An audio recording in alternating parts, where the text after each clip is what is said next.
थे वहां पहुंची और दर्शन किया उसने, तो ईमानदारी से बताओ चेहरा बदल गया कि नहीं बदल गया? चेहरा बदल गया, क्योंकि जनकपुर से आई थी भवन से निकल के, तो चेहरा कुछ और था, लेकिन राम जी का चेहरा, राम जी का दर्शन करके जब गई गौरा मंदिर में तो चेहरा बदल गया, तेज आ गया, ओज आ गया, अद्वितीय प्रतिभावान हो गई वो सखी। समझ रहे हो ना, भगवान के दर्शन से। इसलिए कहता हूं माताओं, तुम्हारे जीवन की परंपरा बहुत अच्छी है। ये सुबह 4 बजे जग जाती हैं, स्नान करके देवी दुर्गा के मंदिर में दर्शन करने पहुंचती हैं, इनकी परंपरा है। ये सबसे पहले जो है मंदिर में दर्शन का संकल्प लेती हैं। अब भले ही बदलती जा रही हो परंपरा नई पीढ़ी में, तो हम कह नहीं सकते, लेकिन सही बात तो यह है कि स्नान करके शिव मंदिर में जाएंगी, दुर्गा देवी के मंदिर में 1 लोटा जल जरूर चढ़ाएंगी। चढ़ाएंगी कि नहीं? जब ये सो के जगें तब चेहरा देखना, और मंदिर में जल चढ़ा के आवे दर्शन करके फिर चेहरा देखना है, अंतर हो जाएगा। क्यों? दर्शन करने से हमारे चेहरे में क्या आ जाती है? उपासना प्रवेश कर जाती है। दर्शन करने से संसार को हम आंखों से देखते हैं तो चेहरे पर वासना आ जाती है। जब इन आंखों से हम भगवान को देखते हैं तो उपासना आ जाती है, वासना दूर हो जाती है। चेहरे पर क्या आ जाती है? उपासना आ जाती है प्यारे।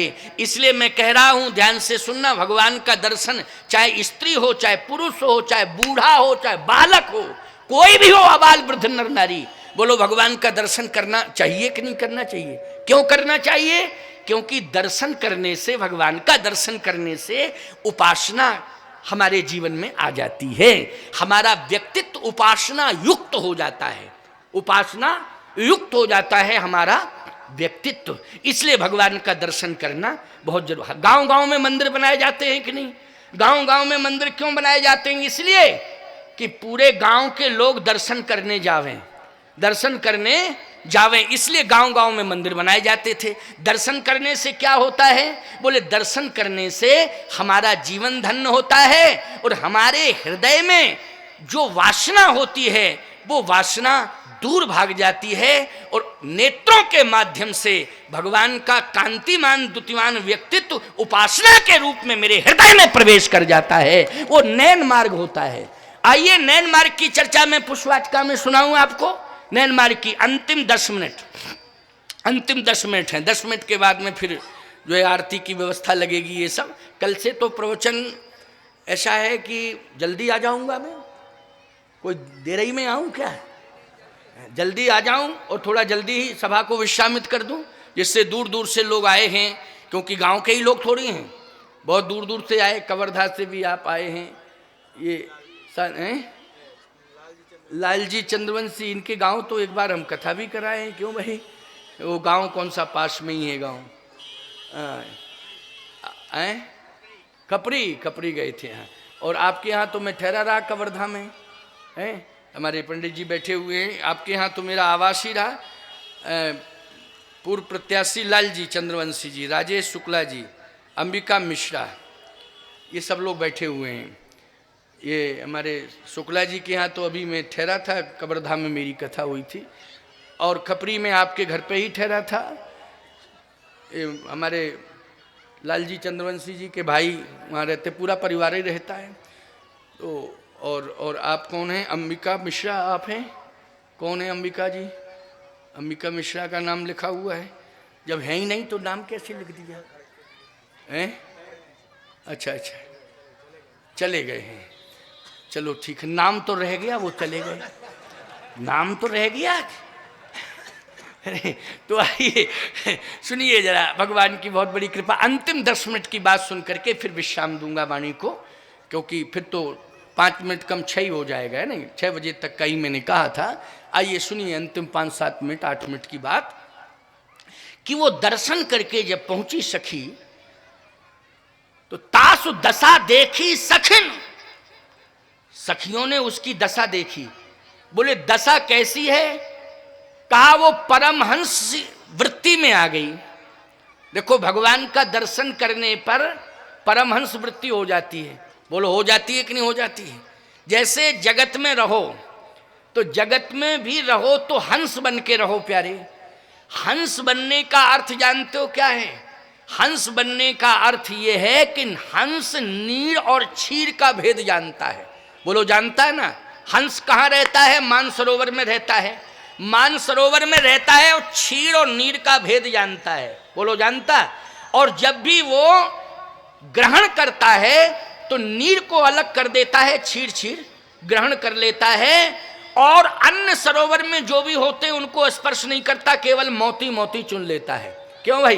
पीने के लिए, खाने के लिए मोती है, हंस के लिए खाने के लिए मोती है, और पीने के लिए दूध है, क्षीर उसको कहते हैं। क्या कहते हैं?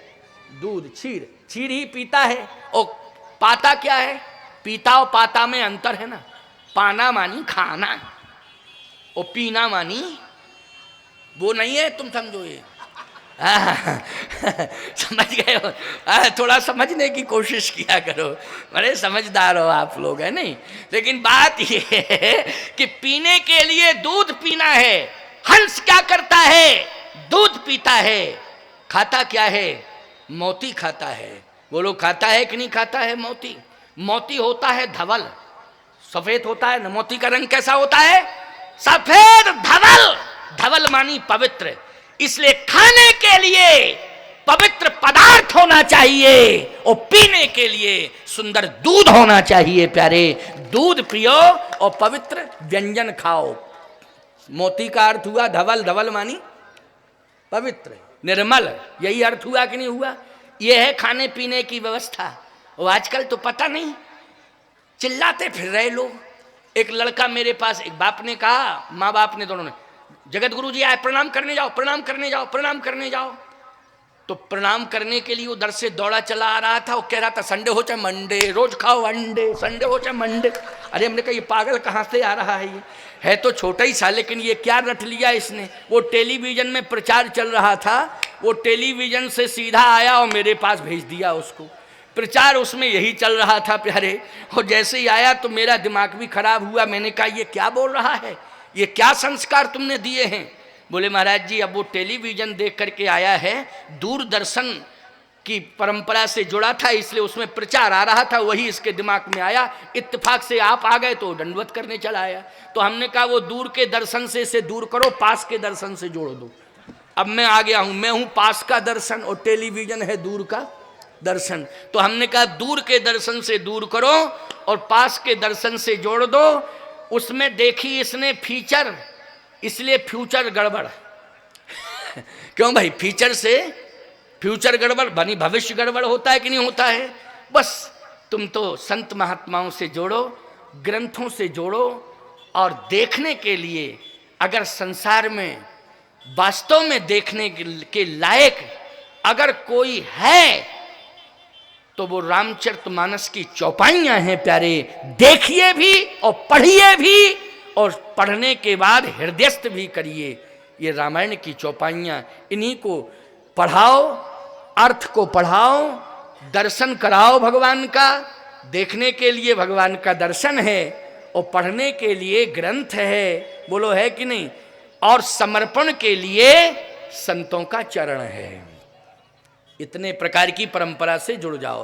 देखने के लिए फिल्म नहीं, फीचर फिल्म नहीं, भगवान का दर्शन है।